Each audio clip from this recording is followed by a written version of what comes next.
यह मामला 28 अगस्त 2023 का है, जब 19 साल का एक सिबली सादिक हृदय नाम का लड़का अपनी मां नाहिद अख्तर को कॉल करता है।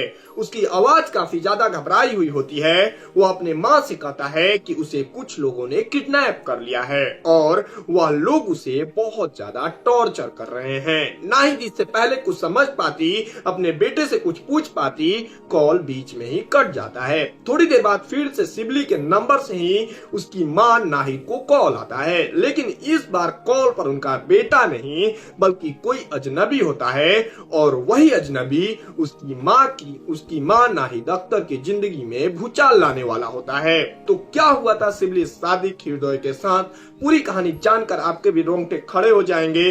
तो चलिए हर बार की तरह शुरू से शुरू करते हैं। आज की यह वीडियो सिबली सादिक हृदय, जो कि बांग्लादेश के चितगोंग का रहने वाला होता है, यह 19 साल का लड़का हंसता खेलता हुआ जिंदगी को लेकर उसके भी काफी सारे सपने होते हैं और अपने सपनों को पूरा करने के लिए वह पढ़ाई के साथ साथ काम भी करने लगता है। वह अपनी बेटर फ्यूचर के लिए वह बांग्लादेश के ही कॉलेज में पढ़ाई कर रहा होता है। पढ़ाई का खर्च उसके गरीब माँ बाप पर ना पड़े, इसके लिए वह एक पोल्ट्री फार्म में मैनेजर की नौकरी ज्वाइन कर लेता है। सिबली की दो ही जिंदगी होती है, पढ़ाई और काम। वह हर वक्त इन्हीं दोनों में लगा रहा था। सिबली अपने काम के प्रति कुछ ज्यादा ही ईमानदार होता है और उसकी यही ईमानदारी उसके लिए मुसीबत बन जाती है। सिबली जिस पोल्ट्री फार्म में मैनेजर की नौकरी कर रहा था, उस पोल्ट्री फार्म में माइनॉरिटी ट्राइबल कम्युनिटी के भी 5-6 लोग काम करते थे।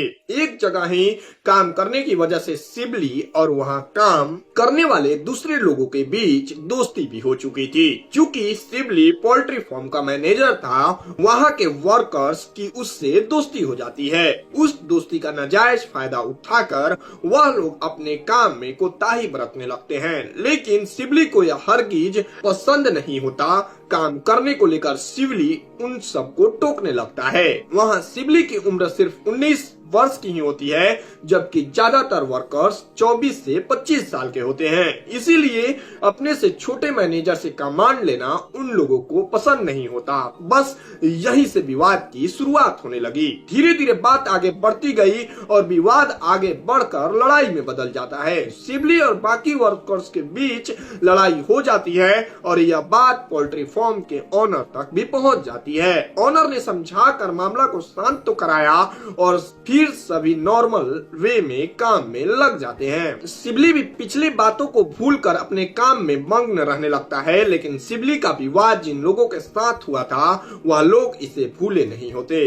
पोल्ट्री फार्म के 4-5 वर्कर सिबली से बदला लेने की आग में तड़प रहे थे। इस मामले को लगभग 2 महीने बीत गए। 2 महीने तक सब कुछ नॉर्मल चलता रहा। सिबली पोल्ट्री फार्म की शांति से खुश था, लेकिन उसे क्या पता था कि यह शांति तो उसकी जिंदगी में आने वाले तूफान से पहले की शांति थी। आखिर 28 अगस्त 2023 का वह मनहूस दिन आ ही गया, जिस दिन पोल्ट्री फार्म के वर्कर्स ने सिबली से बदला लेने के लिए उसे ही किडनैप कर लिया। सिबली उस वक्त पोल्ट्री फार्म में काम कर रहा था कि तभी उमंग चिंग मारमा अपने कुछ साथियों के साथ वहां आ धमकता है और सिबली को जबरदस्ती वहां से उठाकर अपनी कार में बिठाकर लेकर उमंग चिंग मामा वही शख्स होता है जिसके साथ सिबली के विवाद की शुरुआत होती है। जब यह सभी किडनैपर सिबली को किडनैप करके अपने साथ लेकर जा रहे थे, तब उस समय सिबली का मोबाइल उसी के पास होता है। किडनैप होने के लगभग 12 से 13 घंटे सिबली ने किडनैपर से छुपाकर अपनी मां नाहिद अख्तर को कॉल किए होते हैं। सिबली के घर वाले पहले से ही उसकी तलाश कर रहे होते हैं, काफी ज्यादा परेशान होते हैं। नाहिद उसकी मां जब कॉल पर अपने बेटे की घबराई हुई आवाज सुनती है, तब तो उनके भी होश उड़ जाते हैं। सिबली ने अपनी मां को बताया कि उसे कुछ लोग जबरदस्ती पकड़ कर लाए हैं और उसे बांध कर रखा गया है। सिबली ने बताया कि उसे टॉर्चर भी किया जा रहा है, इससे पहले कि नाहिद अख्तर अपने बेटे के दर्द को समझ पाती और वह उससे कुछ पूछ पाती, कॉल बीच में ही कट जाता है। इस एक कॉल से सिबली के घर पर हड़कंप मच जाता है और हर कोई सिबली की तलाश में जुट जाता है। अभी यह लोग सिबली का सुराग लगाने के बारे में सोच ही रहे होते हैं कि तभी नाहिद अख्तर के मोबाइल पर एक और कॉल आता है। नाहिद इस उम्मीद में अपने फोन की तरफ दौड़ी कि शायद उसके बेटे ने ही फिर से कॉल किया है, लेकिन इस बार यह कॉल शिबली की तरफ से नहीं बल्कि उसे किडनैप करने वाले किडनैपर्स की तरफ से होती है। यह कॉल फिरौती मांगने के लिए की जाती है। किडनैपर्स ने शिबली की रिहाई के बदले उसके परिवार से कुल 15 लाख रुपए की मांग की। शिबली के परिवार की आर्थिक स्थिति बस ऐसी थी कि यह परिवार मुश्किल से अपना गुजारा कर पाता था। ऐसे में उनके लिए अचानक से 15 लाख रुपए को जुटा पाना असंभव ही होता है। फिर भी अपने बेटे की खातिर शिबली के परिवार वाले पैसे जमा करने की कोशिश में लग गए। 15 लाख रुपए की फिरौती मांगने के 3 दिन बाद भी जब शिबली के परिवार वाले पैसे का इंतजाम नहीं कर पाते हैं, तब 31 अगस्त को किडनैपर्स ने फिर से कॉल किया। शिबली के पिता ने कॉल करने वाले किडनैपर को अपनी गरीबी की दुहाई दी और फिरौती की रकम कम करने की गुजारिश करते हैं। किडनैपर्स तो ऑलरेडी शिबली और उसके परिवार की आर्थिक स्थिति के बारे में बहुत अच्छी तरह से जानते हैं, इसीलिए उन लोगों ने भी फिरौती की रकम घटाकर 15 लाख से 2 लाख रुपए तक आ गए। एक गरीब परिवार के लिए अचानक से 2 लाख रुपया जमा करना भी बहुत मुश्किल होता है, लेकिन जहां बात घर के चिराग की जिंदगी की हो तो कैसे भी करके पैसे का इंतजाम करना ही पड़ता है। शिबली के माता पिता ने भी वही किया। दर दर हाथ फैलाने के बाद आखिरकार 4 सितंबर को शिबली के माता पिता ने 2 लाख रुपए जमा कर लिए। फिर उन लोगों ने किडनैपर से संपर्क किया। किडनैपर्स ने शिबली के पिता को पैसे लेकर बंदरबान डिस्ट्रिक्ट हेडक्वार्टर्स के पास बुलाया होता है। मरता क्या नहीं करता। अपने बेटे को वापस पाने की उम्मीद के लिए शिबली के पिता पैसे लेकर बताए गए जगह पर पहुंच तो जाते हैं। वहां पैसे लेने के लिए 2 बंदा आता है। शिबली के पिता ने उन्हें पैसे का बैग थमा दिया होता है। पैसे लेकर जब वह दोनों बंदे वहां से जाने लगते हैं, तब उन्होंने पूछा कि शिबली कहाँ है। उन दोनों ने जवाब दिया कि तुम घर जाओ, तुम्हारे घर पहुंचने से पहले ही शिबली घर पहुंच चुका होगा। अपने बेटे को दोबारा अपनी नजरों के सामने देखने की हसरत लेकर शिबली के पिता दौड़े दौड़े अपने घर पहुंचते हैं, लेकिन घर पहुंचने के बाद उनकी सारी हसरत आंसुओं में बह जाती है, क्योंकि शिबली अब तक घर नहीं पहुंचा होता है। शिबली के माता पिता को अभी यह उम्मीद थी कि शायद किडनैपर शिबली को छोड़ने में थोड़ा टाइम लगा रहे होंगे। इसी उम्मीद में उन्होंने शिबली के इंतजार में 3 दिन और बिता दिए। 4 सितंबर को इन्होंने किडनैपर्स को पैसा दिया था, लेकिन जब 7 सितंबर तक भी शिबली अपने घर नहीं पहुंचा, तब शिबली के माता पिता की सारी उम्मीदें धूमिल हो जाती हैं और आखिर में थक हार कर वो भी राउजल पुलिस स्टेशन, जो कि बांग्लादेश में ही आता है, शिबली के किडनैप होने की FIR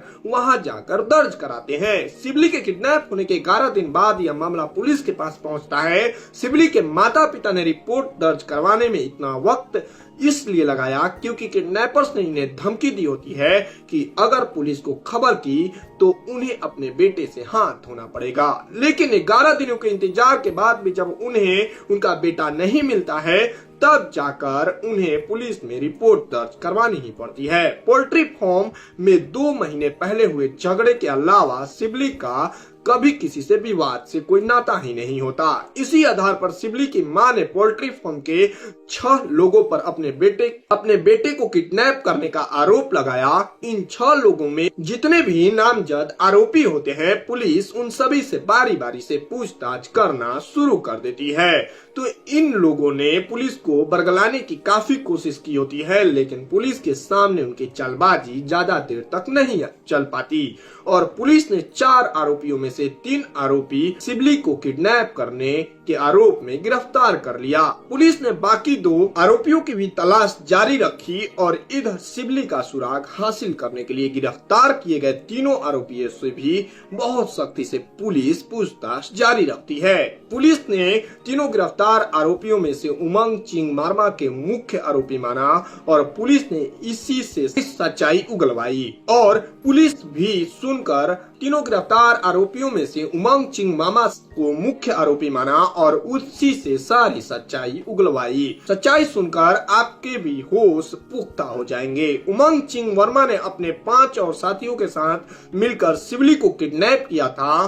शिवली से पहले तो इन सब की अच्छी दोस्ती होती है, लेकिन 2 महीने पहले इसी विवाद की वजह से यह दोस्ती दुश्मनी में बदल गई और उमंग चिंग ने अपने साथियों के साथ मिलकर शिवली से बदला लेने के लिए ठान लिया। 2 महीने की प्लानिंग के बाद आखिरकार 28 अगस्त को इन लोगों ने शिवली को किडनैप कर लिया। इनिशियली इन लोगों का प्लान यह था कि शिवली को किडनैप करके टॉर्चर किया जाएगा और फिर इसके परिवार से फिरौती की रकम हासिल करके उसे छोड़ देंगे। इन्हें शिवली के परिवार की आर्थिक स्थिति के बारे में पता होता है, इसलिए इन लोगों ने आसानी से फिरौती की रकम 15 लाख से घटाकर 2 लाख रुपए कर दिए होते हैं। पैसे मिल जाने के बाद भी इन लोगों ने शिवली को क्यों नहीं छोड़ा, इस सवाल के जवाब पर उमंग चिंग का कहना था कि शिवली को पता था कि उसे हम सब ने ही मिलकर किडनैप किया है। अगर हम शिवली को छोड़ देते तो वह पुलिस को जाकर सारी सच्चाई बता देता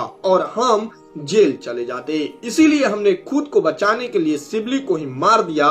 छोटी सी बात को लेकर शुरू हुआ यह विवाद आखिरकार शिवली की मौत का अंजाम के रूप में सामने आता है। लेकिन अब सवाल पुलिस के लिए यह होता है कि आखिर शिवली मर चुका है तो फिर उसकी लाश कहाँ है। उमंग चिंग मामा ने बताया कि शिवली को मारने के बाद उन लोगों ने उसकी लाश राजन में ही ऊंचे पहाड़ पर छुपा दिया। कुछ मीडिया रिपोर्ट्स के मुताबिक उमंग चिंग मामा ने यह भी खुलासा किया था कि शिवली को मारने के बाद वह और उसके साथियों ने उसके शरीर से मांस निकालकर उसे पकाकर खा गए और फिर बची हुई हड्डियों को पहाड़ पर जाकर फेंक दिया होता है। खैर 11 सितंबर को डेड बॉडी की रिकवरी के लिए पुलिस मुख्य आरोपी उमंग चिंग मामा को लेकर उस जगह पर पहुंचती है जहां इन लोगों ने शिवली को मारकर फेंक दिया होता है। पुलिस के साथ साथ वहां शिवली के माता पिता और रिश्तेदार भी जाते हैं। आखिरकार पहाड़ पर जंगलों के बीच पुलिस को एक कंकाल मिल ही जाता है जिसके ऊपर का सारा मांस गायब हो चुका था और सिर्फ हड्डी बची हुई होती है। शिवली के माता पिता और रिश्तेदार उस कंकाल को देखकर आंसुओं में डूब जाते हैं। वहीं पुलिस कंकाल को अपने अंडर में लेती है और आरोपी उमंग चिंग को अपने साथ लेकर पुलिस स्टेशन की ओर निकल गई। इधर आसपास के इलाके में शिवली की लाश मिलने की खबर आग की तरह फैल जाती है और आरोपियों के खिलाफ लोगों का गुस्सा भड़क उठता है। पुलिस जिस रास्ते से आरोपी उमंग चिंग को लेकर गुजरने ही वाली होती है, गांव वाले ने रास्ते पर पेड़ वगैरह डालकर रास्ता बंद कर दिया। जैसे ही पुलिस की गाड़ी वहां पहुंचती है, गुस्साई भीड़ पुलिस की गाड़ी पर टूट पड़ते हैं और आरोपी उमंग चिंग मामा को गाड़ी से खींचकर बाहर निकालते हैं। बेकाबू भीड़ ने उमंग चिंग को मारना शुरू किया और तब तक मारते रहे जब तक उसकी जान नहीं चली जाती। भीड़ को शांत करने की कोशिश में तीन पुलिस वाले भी जख्मी हो जाते हैं। अंत में बेकाबू भीड़ को काबू करने के लिए पुलिस को आंसू गैस के गोले और ब्लैक सेल फायर करने पड़े। मुख्य आरोपी को तो अपने किए की सजा भीड़ के द्वारा ही मिल जाती है, लेकिन बाकी आरोपी पुलिस हिरासत में हैं और जांच पूरी होने के बाद उनकी सजा कानून के द्वारा ही तय की जाएगी। लेकिन इन लोगों ने छोटी सी वजह के लिए शिवली के माता पिता से जो छीन लिया, पूरी दुनिया की कोई भी चीज उसकी भरपाई तो बिल्कुल भी नहीं कर सकती। तो दोस्तों, यह थी शिवली सादिक हृदय की दर्दनाक अंत की कहानी। आपको इस केस के बारे में क्या कहना है, आप हमें कमेंट सेक्शन में जरूर बताइएगा और वीडियो पसंद आई हो तो इसे लाइक, कमेंट, शेयर और इस चैनल को सब्सक्राइब तो करना बिल्कुल भी ना भूलिएगा। मिलते हैं दोस्तों ऐसे ही नई वारदात के साथ, तब तक के लिए धन्यवाद।